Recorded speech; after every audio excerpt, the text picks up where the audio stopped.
pour initier cette dernière table ronde. Je vais vous juste rappeler deux petites notions. Vous savez, les signaux faibles et les signaux forts. On a, nous, donc moi je préside au média Data Center Magazine. Et à ce titre, on avait identifié un signal faible il y a 2 ans, un projet de data center qui était en construction à Nice, du côté de Nice plus précisément.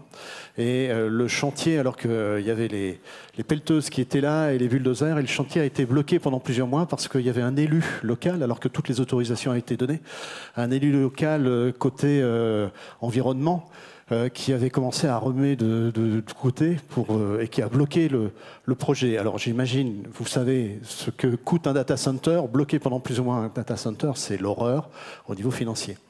Signaux faibles, signaux forts, c'est tout à fait récent. Je ne sais pas si vous avez entendu sur France Inter lundi, il y a une humoriste qui tient une chronique et qui nous a sorti une très belle chronique sur 7 data centers dans les Yvelines. Alors 7, je ne sais pas où il les a sortis, parce qu'il y en a un peu plus quand même, hein, si vous connaissez un peu le sujet. Ne serait-ce qu'un de nos invités, à lui seul sur son campus, il va en avoir 6, donc bon, c'est un peu... Voilà. Et alors on a eu droit à l'ampoule qui consomme autant qu'un email chez Gmail, donc on a un intervenant de Google qui va nous peut-être réagir là-dessus. Hein. Bon. Moi j'ai essayé d'envoyer des mails en disant « Ok Google, envoie un email via la lampe du salon », ça marche pas, hein. Non, mais c'est pas grave. Tout ça sur France Inter? Oui, sur France Inter. Il faut écouter Radio Classique, mon ami. Bah oui, mais bon, nous n'avons pas les mêmes valeurs. Et puis, dernier élément, elle nous a sorti un chiffre. Alors, ça fait 15 ans que ce chiffre circule, hein, et on sait qu'il est faux depuis 15 ans. Les data centers dans le monde consomment 20% de toute l'électricité qui est produite. Alors, le chiffre réel, c'est 2%. On va arriver à 3%, mais je rappelle que Forrester a indiqué qu'on va doubler le nombre des données tous les ans, tous les 3 ans, hein, à partir d'aujourd'hui. Bon, d'ici à ce que IDC dise 2,5 et que le Gartner nous dise 3, on n'est pas loin, mais bon, on est dans la règle. Je voudrais juste, avant de démarrer cette table ronde, rappeler une chose. Dans la dernière décennie, on a doublé le volume des données. On a globalement, alors je résume parce que ce n'est pas aussi simple, mais à peu près doublé la surface des data centers, hein, ce qui est quand même important. Et dans le même temps, est-ce que vous savez de combien a été augmentée la consommation énergétique des data centers? Si on suit les journalistes qui traitent ce sujet en n'ayant pas les renseignements nécessaires, on a plus que doublé. En réalité, l'économie des data centers n'a augmenté au niveau de sa consommation énergétique que de 6%. Alors, c'est la preuve qu'il y a un domaine... Sur combien de temps? Sur 10 ans. Sur les 10 dernières années. D'accord. Voilà. Alors que le volume des données, le nombre des data centers a doublé. Parce que le chiffre ce qui circule, c'est beaucoup plus. C'est l'apocalypse. Oui, non. Le vrai chiffre, c'est... Pourquoi? Parce qu'il y a une confusion entre tout ce qui est IT, c'est à peu près 12%, hein, vous le savez. C'est à peu près 12%. Et dans ces 12%, il y a 2% qui vont au data center. Donc ça, c'est la réalité. Et le fait si on passait la table ronde? Pardon? Si on passait la table ronde. Exactement. Donc c'était juste pour vous dire que c'est un domaine qui est extrêmement vertueux et c'est ce que vont nous prouver nos 4 invités que j'invite donc à me rejoindre, qui est tout d'abord alors Christophe Bougnol, qui est on peut peut-être passer on peut la passer. Vas-y. Voilà, Christophe Bougnol est le cofondateur et président de TZ Data Center, qui est un nouveau data center et campus de data center qui vient d'ouvrir ses portes il y a 2 jours. Bravo! Il y a 15 jours. Vous avez ensuite alors Léo Benotto. Léo Benotto représente Hydrogène de France, donc, qui sera notre vision d'avenir sur l'économie énergétique et les potentiels qui se présentent. Pierre-Olivier Chotard, je ne sais pas s'il faut le présenter, hein. Il est connu quand même dans le milieu. Il représente Google Cloud. Et enfin, Christian Echen, qui représente ici OBS, donc Orange. Voilà. Et donc je vais mettre au centre entre eux. Messieurs, merci d'être parmi nous.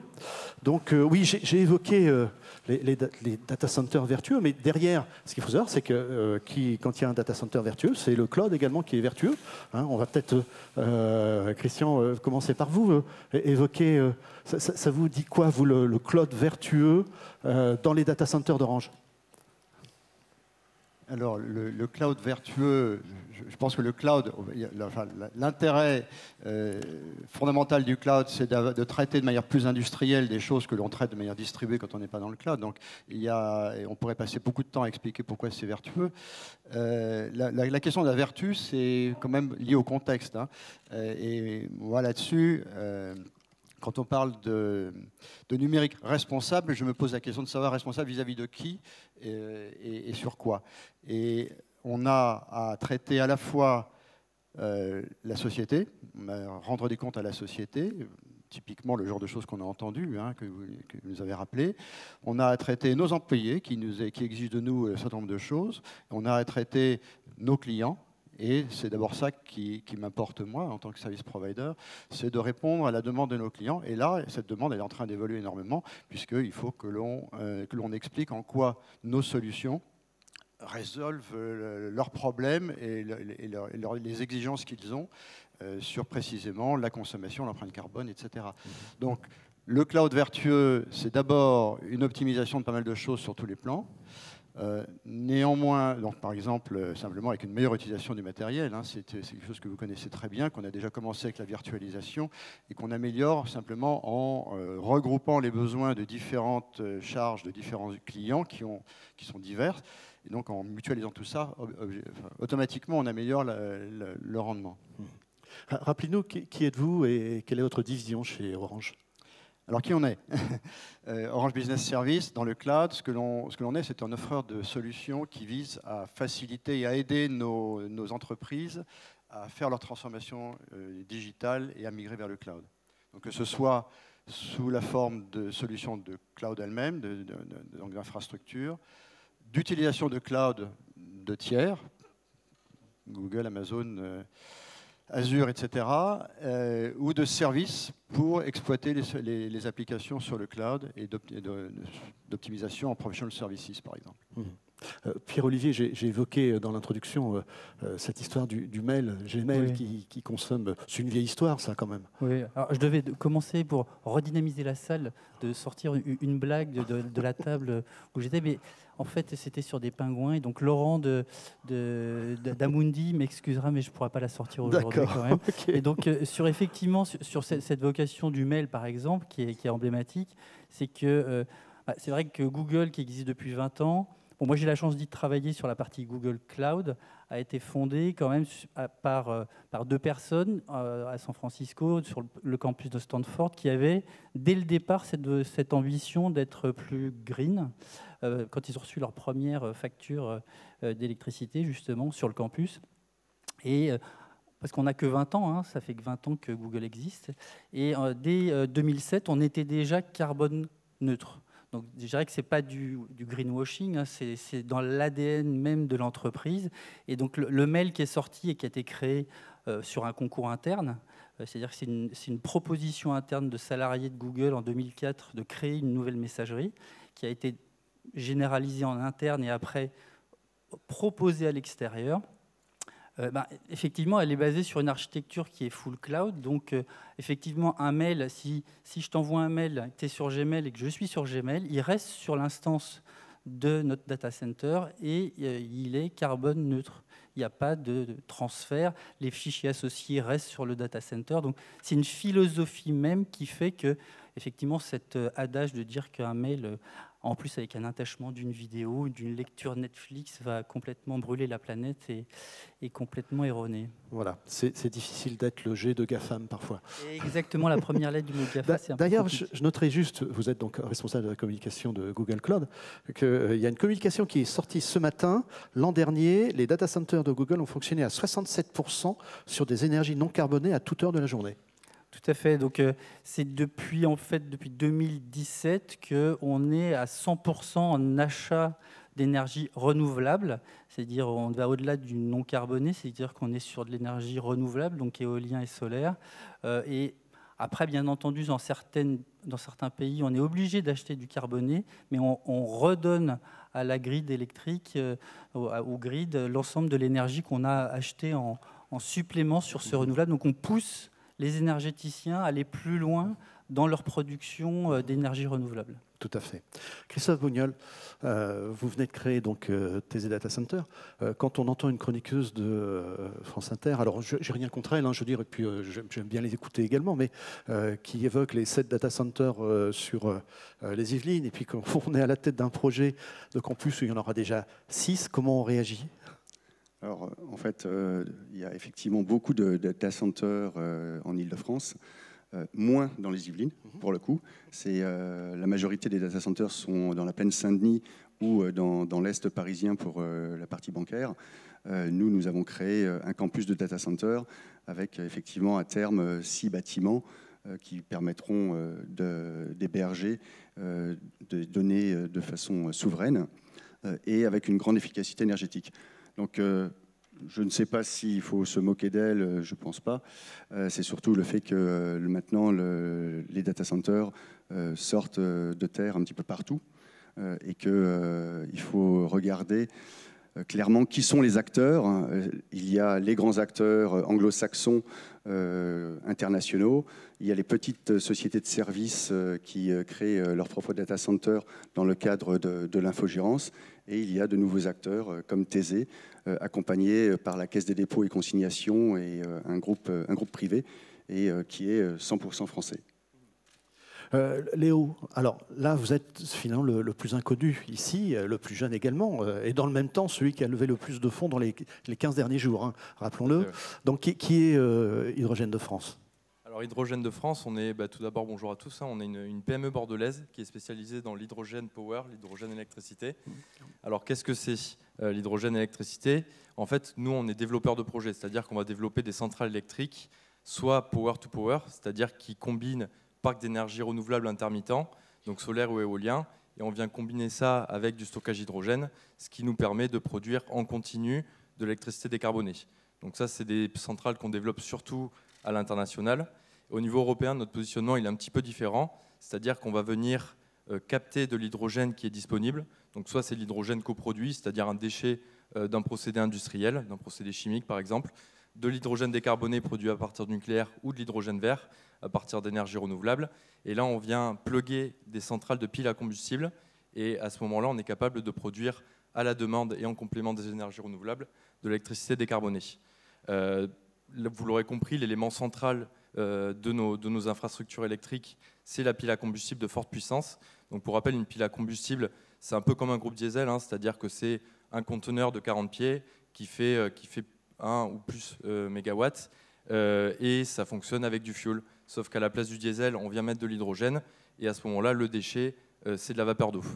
Et donc cette brique-là, qui est stratégique pour nos infrastructures, on est en train d'industrialiser et on est en train de monter à Bordeaux, à Blanquefort, juste à côté de Bordeaux, une usine de piles à combustible de forte puissance, donc supérieure au mégawatt, pour pouvoir produire en série cette brique stratégique et pouvoir bien entendu diviser par 3. Donc ça, c'est notre objectif à 2030, de diviser par 3 le coût de CAPEX de production de nos piles.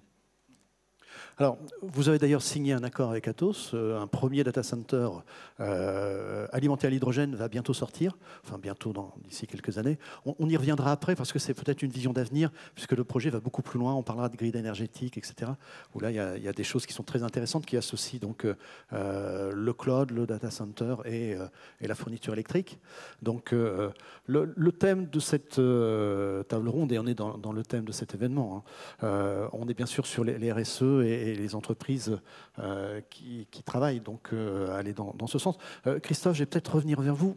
Vous êtes donc un nouvel arrivant. Hein, donc, rappelons que votre premier data center a été inauguré il y a 15 jours. Oui, c'est ça.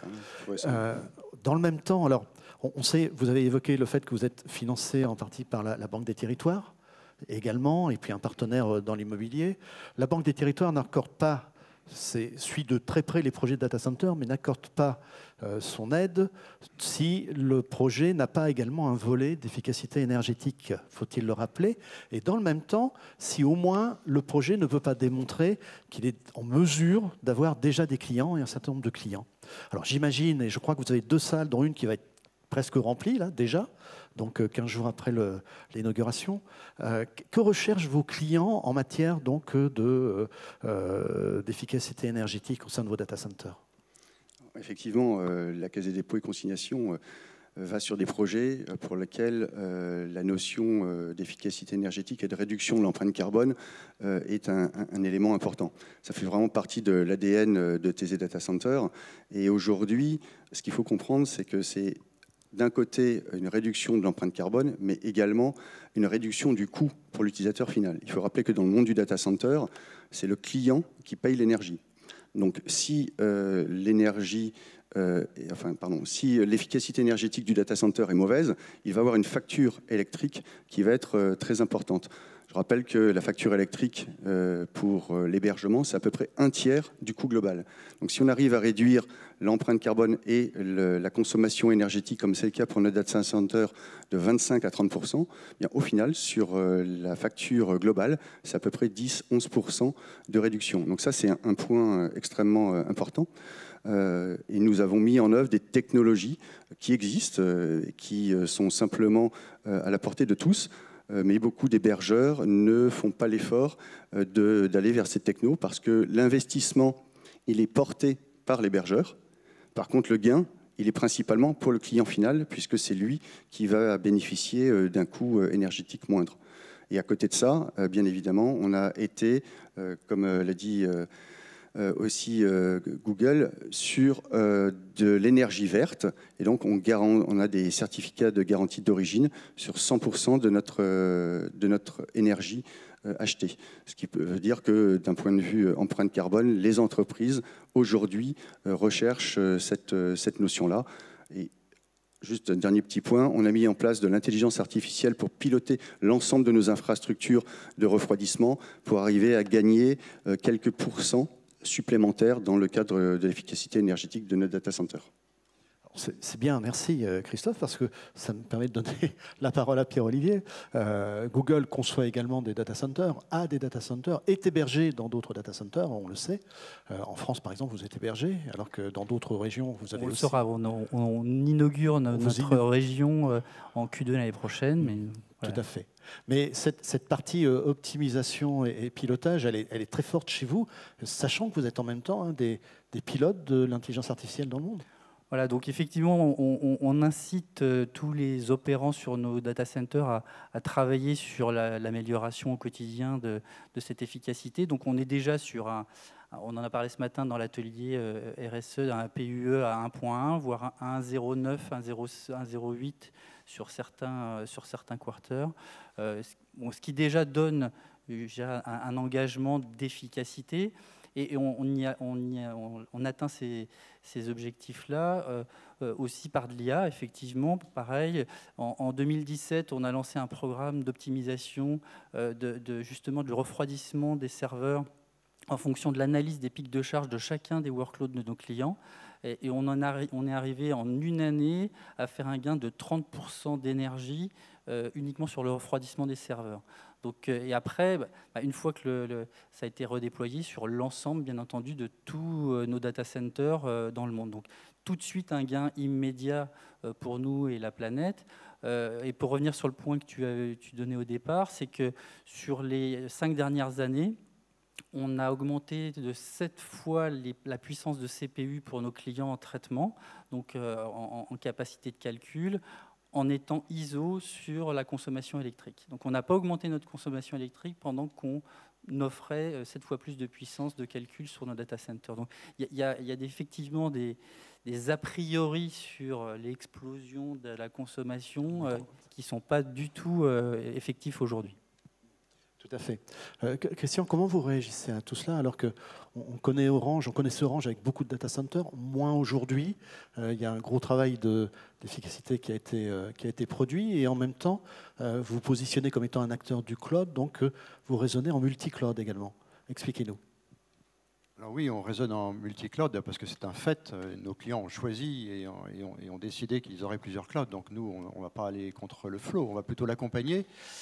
Je reviens sur votre point qui est Orange a beaucoup de data centers. Oui et non, on en a de moins en moins parce qu'on en avait peut-être 300 il y a une dizaine d'années. On en a en France, on est en train de concentrer tout et tout se terminera sur 2 data centers de manière ultime. Par contre, nous, Orange Business Service, on ne peut pas se baser que sur les data centers d'Orange. Donc on utilise évidemment les nôtres, vous connaissez Val-de-Reuil, bientôt Chartres, qui sont évidemment de dernière génération, qui évidemment ont un PUE relativement faible, de l'ordre de 1,1 ou quelque chose comme ça. Mais on est obligé d'utiliser aussi d'autres data centers, notamment, alors, y compris en France d'ailleurs, et on s'appuie sur des fournisseurs qui sont ici représentés par notre collègue Christophe, mais il n'est pas le seul évidemment. Et là, on est amené à effectivement exiger de nos fournisseurs de data centers les mêmes exigences que nos clients nous passent. En fait, nous, on est entre les deux. Hein. On est entre la demande qui arrive telle qu'elle est, avec des exigences fortes qui ne feront que se durcir avec la législation qui va arriver, et les offreurs de surface physique et d'énergie qui ne peuvent pas forcément jouer grand-chose non plus. Donc on a beaucoup fait déjà sur cette partie en aval. La demande en amont continue à augmenter. On a une petite marge de manœuvre, nous, sur la façon d'utiliser le matériel, de façon de régler tout ça, et donc Pierre-Olivier en a parlé. Mais on considère qu'on a un énorme rôle à jouer dans l'influence sur la demande. C'est-à-dire en fait expliquer que peut-être on n'a pas forcément besoin d'autant de VM, d'autant de CPU dans les VM, d'autant de données répliquées 36 fois. Et on a pas mal développé l'activité de service autour de cette chose-là. Alors c'est un peu paradoxal, parce qu'à la limite, nous, là où on est, plus on vend, plus on gagne de l'argent, tant pis si ça ne sert à rien. Mais c'est plus comme ça que ça se passe. Il y a une exigence sociétale maintenant qui est telle que nous devons prendre notre part, le faire vraiment et montrer qu'on le fait. Et le justifier ensuite. Donc on a développé pas mal d'activités autour du conseil. Finalement, on s'aperçoit que c'est très proche du FinOps. En fait, c'est pratiquement les mêmes mécanismes qui sont à l'œuvre. Et il y a quand même une bonne nouvelle, c'est que pour le client final donneur d'ordre, il y a équivalence entre faire des économies d'énergie, de carbone, etc., et faire des économies financières. Enfin, il y a en tout cas une forte corrélation. Je ne dirais pas une stricte équivalence, parce qu'il faut un peu investir dessus quand même, mais on va dans le même sens. Donc ça peut être gagnant pour tout le monde. Il est notoire, et vous le savez très bien, il y a des startups qui ont montré aussi les outils qu'elles avaient pour le démontrer, que la plupart des applications qui tournent sur le cloud ou ailleurs, d'ailleurs, sont surdimensionnées en général et n'ont pas besoin d'être autant. On va revenir juste sur le RSE, mais par rapport aux attentes des clients, vous l'avez évoqué, vous répondez aux attentes de vos clients. Christophe, aujourd'hui, vous signez vos premiers contrats. Est-ce qu'il y a une clause RSE ? Oui, bien sûr. C'est un des éléments importants pour les clients. L'ensemble des directions générales, et on le voit maintenant dans les appels d'offres, commencent à mettre un certain nombre de clauses qui n'ont plus rien à voir avec la partie infrastructure ou la partie réseau et informatique. Donc ça, c'est un élément clé, en dehors, bien évidemment, de tous les aspects dits de sécurité. Et c'est tout à fait nouveau, puisque ça fait vraiment partie de la note. Avant, c'était une sorte de nice to have. Aujourd'hui, ça fait partie de la notation dans le cadre des appels d'offres. Donc ça, c'est un point que nous avons mis en avant dès la conception de notre data center, basé sur la simulation thermique, etc. Et aujourd'hui, on voit bien qu'on avait visé juste par rapport aux demandes actuelles. Après, il y a d'autres éléments, avec notamment la haute densité qui intervient dans le cadre des demandes clients. Même question concernant Google. On en a parlé ce matin dans l'atelier RSE. Je crois que c'est SNCF, et je ne me rappelle plus de notre entreprise, qui disait que c'est entre 15 et 20% de la note de sélection qui était sur la partie RSE, ce qui est vraiment super important. On est maintenant systématiquement questionné sur ces sujets-là, parce que c'est un impact sociétal, c'est aussi une attractivité pour les entreprises qui utilisent nos technologies, pour dire qu'elles sont dans cette démarche-là pour attirer des nouveaux talents, parce que les jeunes diplômés aujourd'hui qu'on essaye de recruter de notre côté, mais aussi du côté des clients, de votre côté, posent la question. Donc c'est compliqué d'avoir des bons talents sans avoir cette approche-là. Donc c'est vraiment une vision très globale qui n'est plus uniquement technologique, mais qui est aussi très sociétale. Donc c'est intéressant parce que tout le monde se lance dans la course. Et comment un client fait-il pour valider ce que vous lui proposez ? Valider, c'est-à-dire que nous, on lui propose des chiffres. Alors il y a eu des discussions hier la personne de Veolia sur des calculettes qui permettent d'évaluer. Là, on est en train de la mettre au point avec le groupe Rocher aussi, sur vraiment workload par workload, d'identifier la consommation et l'impact carbone de chacune des applications qui tournent. Ça nécessite de créer des sondes et d'avoir beaucoup de reporting. Alors attention, qui dit reporting dit aussi consommation. On est un peu, faut faire un peu attention, mais ça permet effectivement de pouvoir calculer cet impact et de donner du chiffrage. Nous, on donne chaque année un rapport d'activité sustainability. Il est en ligne, hein, Google Sustainability, vous verrez, il est publié chaque année depuis une dizaine d'années. On essaye d'être le plus transparent possible là-dessus. On ne le communique pas beaucoup. Il y a eu beaucoup de reproches dans les discussions que j'ai eues pendant les déjeuners, les dîners, sur la transparence. Mais bon, c'est toujours compliqué d'être la première lettre du mot GAFA, comme tu le disais. Et il y a toujours de la suspicion sur les chiffres qu'on annonce, parce qu'effectivement, ils sont dans l'ADN de l'entreprise. Donc on n'a pas attendu au départ, il y a 20 ans, que le problème se pose, parce que les deux fondateurs, ils sont californiens, ils voyaient la forêt qui brûle, ils ont pris conscience qu'il y avait vraiment un problème, et que, comme on l'a dit hier, je ne sais plus dans quel atelier, c'est que, ou en plénière, que l'État de Californie est très, très, très difficile justement sur cet aspect-là avec les fournisseurs. Et donc, voilà, c'est dans la tendance globale de cet État, où il y a la Silicon Valley, Stanford et beaucoup de sociétés qui sont très impliquées là-dedans. Dans le domaine du numérique responsable, Christophe, vous l'avez évoqué tout à l'heure, mais vous allez quand même assez loin sur les infrastructures que vous proposez, sur la densité, sur des choses comme ça. Comment on peut aujourd'hui faire évoluer une offre sur un domaine qui pourtant semble classique, puisque tout le monde a son data center ou est hébergé quelque part. Est-ce qu'on peut arriver aujourd'hui à proposer des choses plus originales qui permettent de travailler ce numérique responsable? Alors, aujourd'hui, dans les besoins clients, il y a d'abord la densification des baies.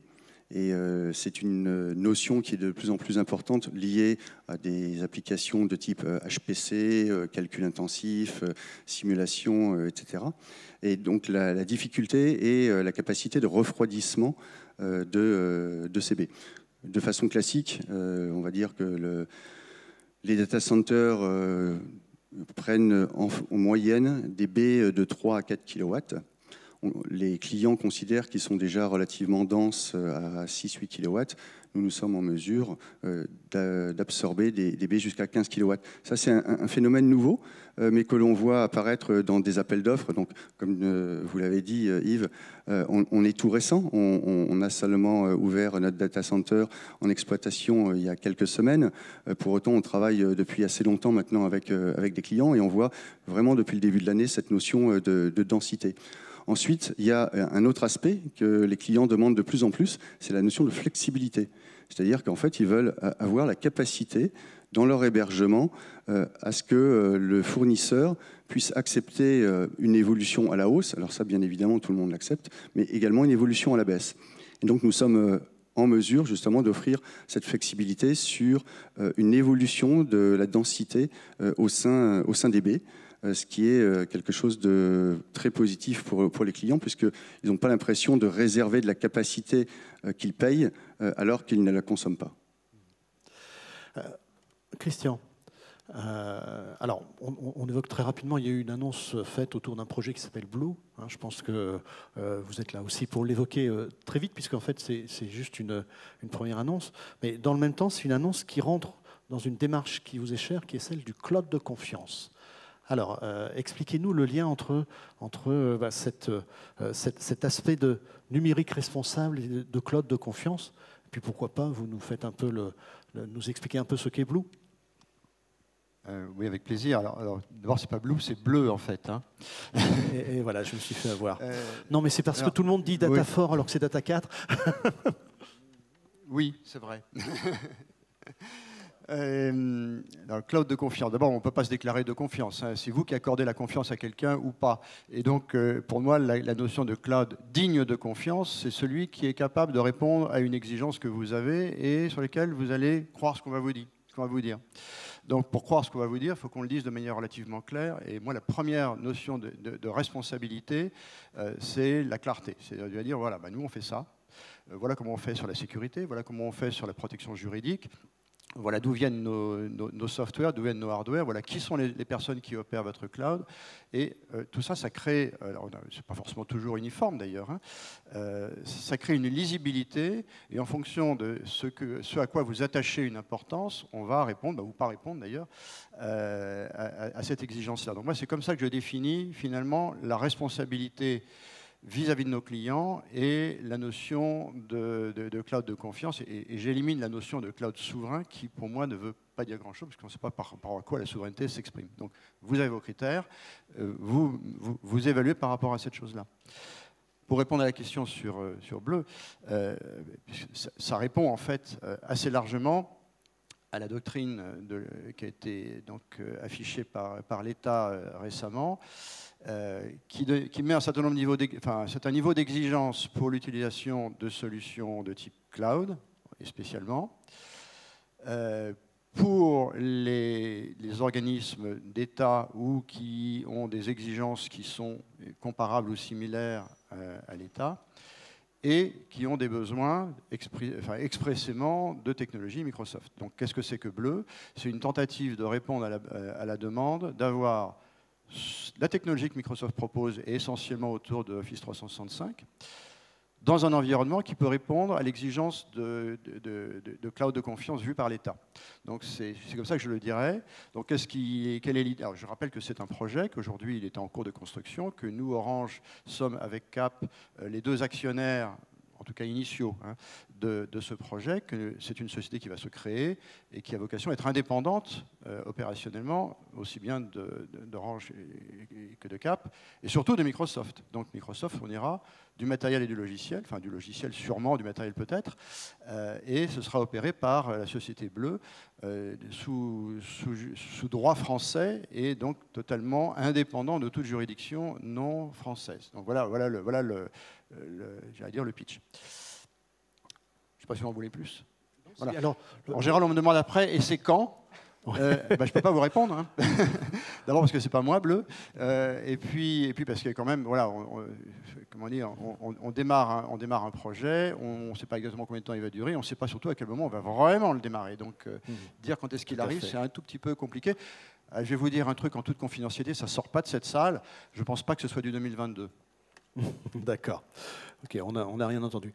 Cloud de confiance, ça vous dit quelque chose? Oui, donc on est dans les mêmes approches. Je dirais qu'on a lancé l'année dernière un partenariat avec OVH déjà sur cet aspect cloud de confiance avec ce qu'on appelle chez Google Anthos. C'est donc une capacité de faire un lien entre le cloud d'OVH et le cloud de Google et de pouvoir donc stocker, héberger, traiter des datas chez OVH, mais d'utiliser des services plus évolués côté Google.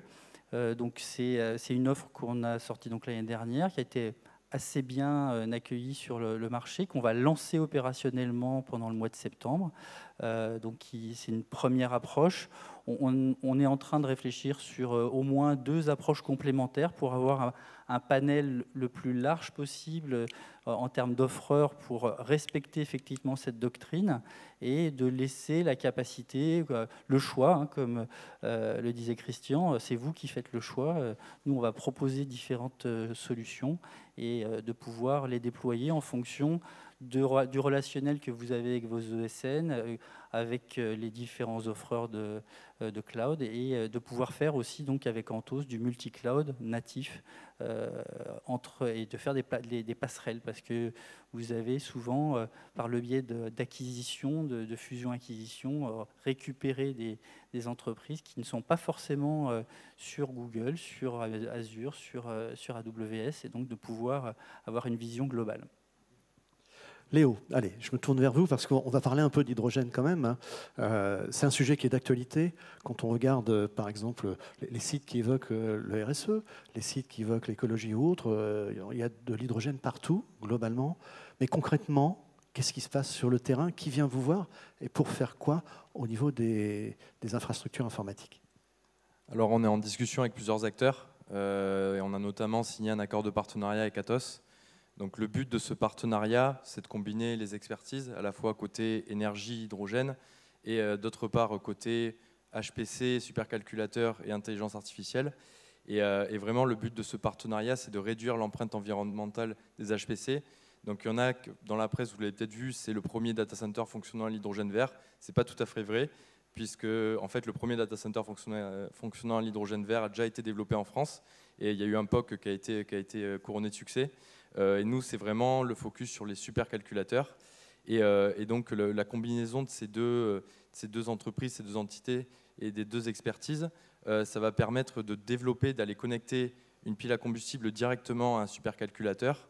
Et Atos va développer en fait l'interface via une intelligence artificielle entre l'HPC et la pile à combustible pour en fait collecter les données marché, donc intensité carbone, prix de marché, également prévoir un petit peu les tâches énergivores du supercalculateur et prendre en compte également le stock d'hydrogène disponible et envoyer les signaux à notre pile à combustible pour pouvoir définir le planning de production, pour également maximiser en fait l'impact de réduction carbone du supercalculateur. Parce qu'on voit que les supercalculateurs sont notamment utilisés dans les centres de recherche et ça pose quelque part un petit problème éthique. Donc c'est vrai qu'en France, on n'a pas forcément... on a une électricité qui est déjà décarbonée, donc c'est vrai qu'on considère que l'impact va être assez minime, mais si on va dans des pays voisins, hein, comme l'Allemagne, comme la Hollande, comme la Pologne qui a été citée hier, quand il y a de l'énergie renouvelable, quand le vent souffle, quand il y a du soleil, l'électricité est décarbonée. En revanche, quand il n'y a pas de soleil, pas de vent, c'est à ce moment-là que ces pays-là sont très dépendants d'énergie fossile, notamment charbon et gaz naturel, et c'est dans ces moments-là qu'on peut avoir vraiment un impact significatif sur la décarbonation, notamment des supercalculateurs. Et le but final de ce développement de projet avec Atos, c'est d'avoir une solution clé en main à déployer massivement à l'échelle européenne et à l'échelle mondiale. Qui aura la particularité également d'être productrice. C'est-à-dire qu'on n'est pas plus seulement sur « je consomme pour alimenter mon infrastructure », mais je peux également produire pour alimenter le grid. Exactement, oui, tout à fait. Christophe, vous venez donc d'ouvrir votre premier data center, mais dans le même temps, d'abord, il est innovant, on l'a dit, et puis dans le même temps, vous réfléchissez également à des axes d'avenir, l'hydrogène en fait partie. Il y en a un autre axe, c'est la trigénération, c'est ça ? Oui, tout à fait. Alors, effectivement, aujourd'hui, on a déjà un niveau d'efficacité énergétique qui est important. Pour autant, on lance une étude sur la notion de trigénération. Alors, en gros, la trigénération, c'est quoi?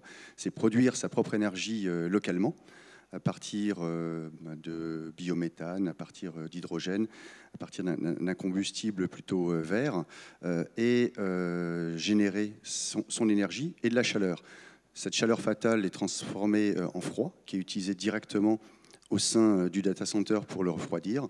Et le résidu de chaleur fatale, qui lui est à une température élevée, 450 degrés, peut être transporté de façon simple vers d'autres consommateurs. Donc en fait, dans ce cadre-là, l'hébergeur se transforme sur deux métiers, le métier de l'hébergement et le métier de la production et de la fourniture d'énergie à d'autres consommateurs qui sont relativement locaux quand même si on est capable de la transporter sur quelques kilomètres.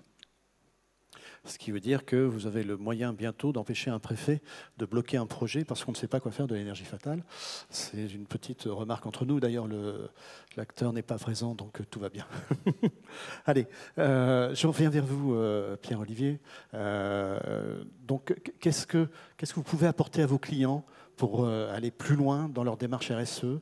On sait en particulier que tout ce qui touche au pilotage, au KPI, etc., c'est des choses qui sont importantes. Alors, il y a le pilotage KPI, mais je voulais quand même rebondir sur une grosse partie de l'atelier ce matin sur RSE, sur tout ce qui est économie circulaire. On l'a vu aussi avec l'ADEME tout à l'heure.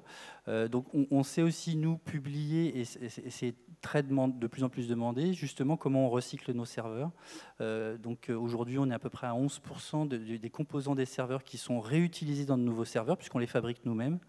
Et on revend plus de 2 millions de serveurs qui sont achetés, ce n'est pas du stock qui s'empile, 2 millions de serveurs par an qui sont revendus à d'autres opérateurs de data center. Donc, parce qu'il y a un cycle très important, comme je l'ai dit tout à l'heure, on est sur un cycle d'amélioration de la performance énergétique qui fait qu'on doit se séparer de matériel, mais on s'assure qu'il est réutilisé et reconditionné, réutilisé sur d'autres sites, et donc de pouvoir avoir cette vision circulaire de nos sites qui sont... Vu les volumétries, vu l'importance de ceci, ça doit être processé et industrialisé dès le départ. Donc, et on fait aussi beaucoup de choses sur l'aspect poste de travail. On a vu data center, mais avec tout ce qui est Chrome, de Chromebook, de reconditionner des vieilles machines, des vieux PC, de leur donner une deuxième vue, puisqu'en durabilité, on a entre 6 et 8 ans sur du Chrome, et de pouvoir redonner à des milieux associatifs gratuitement des machines qui sont reconditionnées en Chrome ou sur des vieux téléphones Android, de mettre de l'Android Go uniquement pour avoir téléphone et navigateur Internet. Donc c'est aussi une volonté dans tous les secteurs d'accompagner ce mouvement RSE au niveau de nos clients. Et également, Christian, OBS a aussi une mission de conseil. Et je crois que c'est un des éléments aussi s'il faut ressortir de cela, c'est que les acteurs du marché qui sont là autour de nous sont vertueux, font le maximum pour répondre à leurs clients. Et une des réponses principales, c'est de continuer de réduire les coûts. Il faut le rappeler, hein, donc soyons très pragmatiques. C'est quand même un élément essentiel. Du coup, une société comme OBS et OBS Cloud peut également accompagner et a finalement une mission d'accompagnement et peut-être de sensibilisation des clients. Est-ce qu'on peut imposer aux clients des best practices, des choses comme ça? Et est-ce qu'il le comprend? Alors, imposer au client, on n'impose pas grand-chose à son client, hein, en général. Enfin, c'est pas comme ça qu'on fait, en tout cas. Par contre, on peut les conseiller, oui. Et sur le cloud, il y a quand même un grand besoin encore d'accompagnement d'une grande partie des acteurs. Je parle peut-être pas dans cette salle parce que vous avez tous des directions informatiques assez compétentes, mais sur le milieu de marché, c'est beaucoup moins évident. Et moi, j'ai un souvenir, je le cite parce qu'il m'a marqué il y a maintenant 8 ans. La première fois qu'on met une charge utile, c'était interne Orange, hein, c'était un système qui devait gérer, je crois, les livebox du monde entier, sauf la France. Donc c'est un truc qui gère des millions d'objets, donc on était déjà dans du gros. Et la base de données, ça marchait pas bien, il y avait des temps de réponse, ça se plantait. Et il me dit, mais ton cloud ne marche pas. Je ne sais même pas si on appelait ça encore du cloud. Et j'ai dit, mais tu as essayé, tu as mis 4 CPU, pourquoi tu as mis 4 CPU? Mets-en 2 pour voir. Le gars, il met 2 trucs, on n'en a plus jamais entendu parler, ça marchait comme une horloge. Donc la sobriété, c'est ça d'abord, c'est de dire, arrêtez de croire les éditeurs de logiciels qui vous disent qu'il faut mettre 56 cœurs, parce que simplement le dernier serveur qui est sorti fait 56 cœurs, donc on va mettre 56 cœurs. Ça ne sert à rien, il y a extrêmement peu de logiciels qui ont besoin de tout ça. Donc ça, on a des practices qui sont à la disposition de nos clients pour mieux travailler et mieux tirer parti du cloud. Donc le scale-out versus scale-up, des choses dans ce genre-là, des trucs bien connus dans les nouvelles technologies, bien connus dans le cloud ready, mais pas encore réintégrés dans le simple lift and shift. Or, ce qui va se passer maintenant, c'est du lift and shift en fait. Tout à fait. Léo, ce serait presque la même question que j'allais vous poser, mais comment vous pouvez accompagner... Alors là, on n'est plus sur des clients, on est sur des prospects, des gens qui s'intéressent à l'avenir. Finalement, on va essayer de terminer par une note d'innovation. On est quand même à l'ITES, c'est important. Comment on peut accompagner les clients, en particulier l'hydrogène, ça fait peur encore, alors que c'est quelque chose qui est maîtrisé aujourd'hui. Oui, tout à fait. On voit qu'aujourd'hui, l'ADEME travaille d'arrache-pied aux côtés d'Edreal pour justement, on va dire, définir une régulation. Après, ce qu'on voit, c'est que l'hydrogène, c'est un gaz volatile. C'est-à-dire que si on le stocke en milieu non confiné, il va aller se disperser dans l'air. Au contraire, par exemple, du gaz naturel, qui est un gaz lourd et qui va pouvoir s'accumuler. Donc c'est vrai que voilà, il y a des contraintes aujourd'hui de stockage de l'hydrogène. Il y a énormément d'acteurs qui travaillent dessus. Voilà. Je pense qu'il y a des technologies qui vont permettre de stocker massivement l'hydrogène. Et c'est vrai qu'en termes que ce soit pour le backup ou en termes d'alimentation primaire pour venir en complément des énergies renouvelables, c'est peut-être parce que je travaille chez HDF, mais je crois fermement que ça va jouer un rôle dans la décarbonation de la data, que ce soit à l'échelle française, mais plutôt à l'échelle européenne ou même à l'échelle mondiale, parce qu'on voit l'émergence, par exemple sur le continent africain, de la data. Et c'est vrai que là, voilà, on va essayer de switcher les backups diesel ou même les sources d'alimentation carbonées par des sources d'alimentation un peu plus green, notamment permises par l'hydrogène. Merci. Allez, Christophe, encore une question en la matière.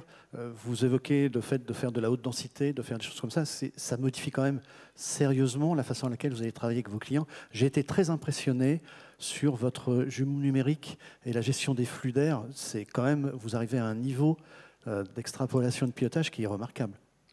Et alors, depuis la conception...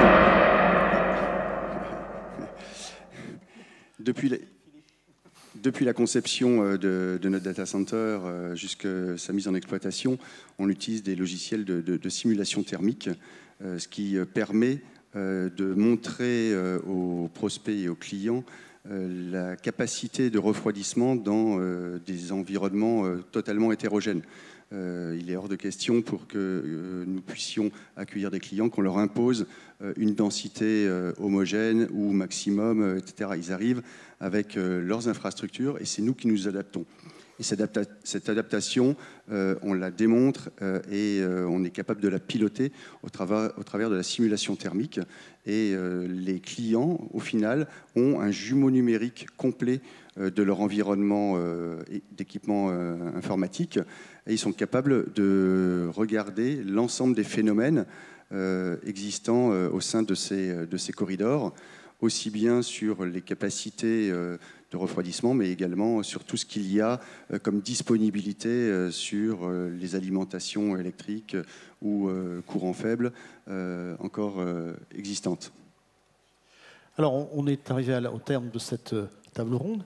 Messieurs, je vous remercie. Je rappelle juste qu'il y a une date, c'est 2030.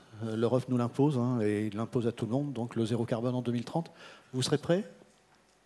On sera prêt comme nos clients, puisqu'ils nous le demandent. Ils veulent l'être, eux, en interne. Donc oui, c'est dans la feuille de route que vous avez sur notre documentation externe publique. Orange sera prêt ? Je ne crois pas qu'on ait le choix un autre choix que ça, oui. En effet. Vous en êtes où, Christophe, par rapport à ça ? Nous travaillons, comme je l'ai dit tout à l'heure, sur déjà le projet de la trigénération, etc. Donc on est, on va dire, relativement en avance par rapport aux acteurs classiques du marché et c'est bien notre objectif de l'atteindre. J'ai tendance à dire que Hydrogène de France est nativement zéro carbone. Oui, tout à fait. Tout à fait. Mais après, voilà, l'idée, c'est d'étendre et d'aider des acteurs, notamment du data center, à atteindre cette neutralité carbone, puisque quelque part, ça nous touche à nous tous directement en tant que citoyens, en tant qu'utilisateurs de data. Donc, quelque part, voilà, c'est de participer également à décarboner l'ensemble des marchés. Écoutez, très belle conclusion. Merci à vous. Philippe, tu noteras qu'on a gagné le temps nécessaire. Vous avez récupéré un petit peu de temps. Si, voilà. Du fond du cœur, nous vous remercions. Et c'est comme la démonstration que ce sont les yeux qui ne sont pas encore obsolètes. Mais personne ne pensait ça. Merci à l'ADEME de l'avoir démontré. Short is beautiful. Oui. Merci, je vous propose de vous applaudir. Merci messieurs. Merci.